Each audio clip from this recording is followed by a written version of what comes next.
Ha deciso di non rispondere alle domande del giudice. Stefano Milacic, 47 anni, arrestato nell'ambito delle indagini sulla bomba fatta esplodere davanti al liceo Flaminio di Vittorio Veneto.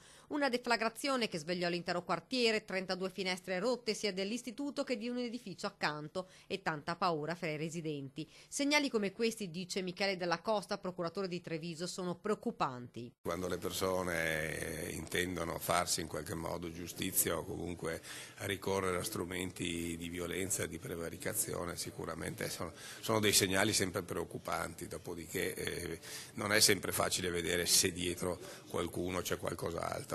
Sicuramente sono segnali che non possono essere lasciati cadere nel nulla. Il 47enne appassionato d'armi è stato raggiunto venerdì da un'ordinanza di custodia cautelare con l'accusa di danneggiamento e violazione della legge sugli esplosivi. Per gli stessi reati comunque sono indagati a piede libero due presunti complici, un quarantenne residente a Vittorio Veneto ed un giovane di 24 anni.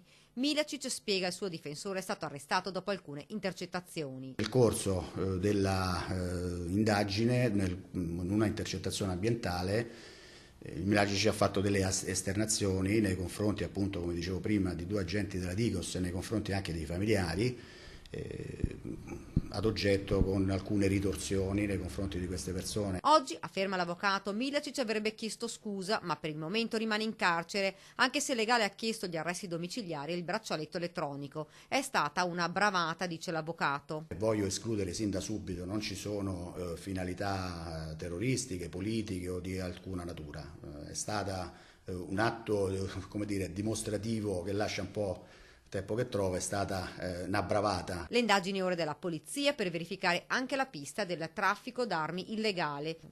Nessuna ipotesi viene esclusa, resta comunque da capire il movente del gesto, sicuramente dimostrativo, per il quale l'indagato però non avrebbe dato alcuna spiegazione.